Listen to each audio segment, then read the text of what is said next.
আমার নিজের জীবনে এক দৃষ্টান্ত আমি প্রায় বলি লোকদেরকে। ছোটবেলায় মাদ্রাসা থেকে বাড়ি ফিরতেছি, তখন গয়নার নৌকা, লঞ্চ নাই, নৌকা। সেই নৌকা বিরাট লম্বা নৌকা, 4-5 জনে দাঁড় বায়, বড় বড় লম্বা লম্বা দাঁড়, শিপ নৌকা, খুব লম্বা নৌকা। এই নৌকাগুলি প্যাসেঞ্জার বহন করে। স্টেশন আসতে পরে ঢোল পিঠায়, মানুষ এসে ওঠে। রাতের বেলায় চলতে হয়, রাতেই এগুলো চলতো বেশি, আজকাল এগুলি আর নাই।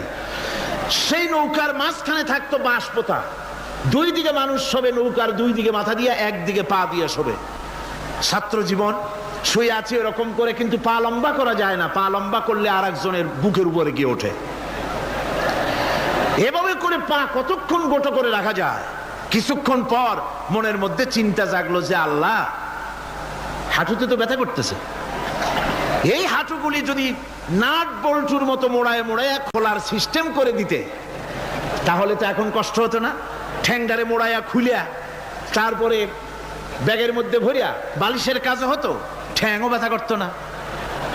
ছাত্র হলে যত চিন্তা মাথার মধ্যে আসে, এইসব চিন্তা, কেনুর মধ্যে একটা মুড়ি পেঁয়াজ হইলে ভালো হইতো, এইসব চিন্তা করতেছে। চিন্তা করে করে এক ফাঁকে ঘুম এসে গেল। সকালবেলায় নৌকা যখন ফিরেছে স্টেশনে, ঘুম ভেঙে গেল যাত্রীদের চিৎকারে। একজন বলছে আমার মানি ব্যাগ চুরি হয়েছে, আর একজন বললো আমার হ্যান্ড ব্যাগ গেছে, আর একজন বলছে আমার ব্রিফ কেস গেছে, চোরে নিয়ে গেছে। ওরা তো যার যার হারানো জিনিস নিয়ে ব্যস্ত। আমি তখন তওবা করতেছি যে আল্লাহ, আমার বুদ্ধিমতো যে বুদ্ধি রাত্রে করলাম, এই বুদ্ধিমতো যদি মানুষের হাতে এবং কেনুতে থাকতো নাট বল্টির মতো করে মুড়ি পেঁয়াজ দেওয়া, আর ওইগুলি যদি থাকতো ব্রিফকেসের মধ্যে, হ্যান্ড ব্যাগের মধ্যে, তাহলে তো সকালবেলায় শুনতাম কেউ বলতো যে আল্লাহ আমার তো ঠ্যাং চুরি হয়ে গেছে, কেউ বলতো আমার তো হাত চুরি হয়ে গেছে। আল্লাহ আল্লাহ আল্লাহ আল্লাহ, আল্লাহু আকবার। আল্লাহ সুবহানাহু ওয়া তাআলা কি সুন্দর করে তৈরি করেছেন। এত হাল তারা মিন ফুতুর, আমার সৃষ্টি নৈপুণ্যতার ভেতরে কোনো ভুল দেখতে পাও? কোনো ভুল পাবে না। আমার সৃষ্টি নৈপুণ্যতার ভেতরে কোনো ভুল নাই। সুবহানাল্লাহি বিহামদিহি, সুবহানাল্লাহি বিহামদিহি। এত সুন্দর করে আল্লাহ সুবহানাহু ওয়া তাআলা মানুষ সৃষ্টি করলেন। খালাকাল ইনসান আল্লামাহুল বায়ান।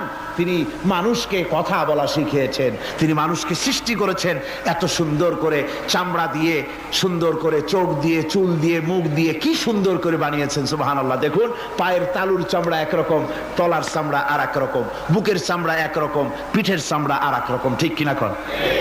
পায়ের উপরের যে চামড়া, ওই চামড়াটা যদি পায়ের তলায় হতো, 2 দিনও হাঁটা যেত না। প্রতি সপ্তাহে